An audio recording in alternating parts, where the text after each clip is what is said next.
গৃহপ্রবেশ সিরিয়ালে রায়নাকে রায়নার বাবা বিয়ে ছেড়ে চলে আসতে বললে রায়না তার কথা শোনে না। আর পুরোহিত সাহেব তার বাবাকে বলে রায়না যা করছে এর জন্য ওর অনেক পাপ হবে, আর এই পাপের জন্য ওকে প্রায়শ্চিত্ত করতে হবে। আর ঠিক সেই মুহূর্তে শুভ বলে ওঠে, আপনারা কি করবেন করুন, পুলিশ ডাকবেন ডাকুন, আমরা সবকিছু বলে দেব, আমরা সোশ্যাল মিডিয়ায় লাইভ শুরু করব, আপনাদের সবার কুকৃতি আমি সোশ্যাল মিডিয়ায় তুলে ধরব। পাশ থেকে আরেকজন মহিলা বলে ওঠে, আমার অনেক ফলোয়ার্স আছে, আমি লাইভ করা শুরু করব। আর এর মধ্যে শুভ পুরোহিত মশাইকে বিয়েতে বসার জন্য বললে পুরোহিত ভয়ে ভয়ে বিয়ের আসরে বসে যায়।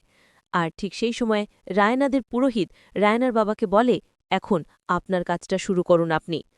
আর রায়নার বাবার পোশাক গুন্ডাগুলো বিবাহে উপস্থিত থাকার সবার মাথায় বন্দুক ধরে এবং পুরোহিত ভয় পেয়ে সেখান থেকে চলে যায়। আর রায়নাদের পুরোহিত বলে, এখন তুমি কিভাবে বিয়ে দেবে?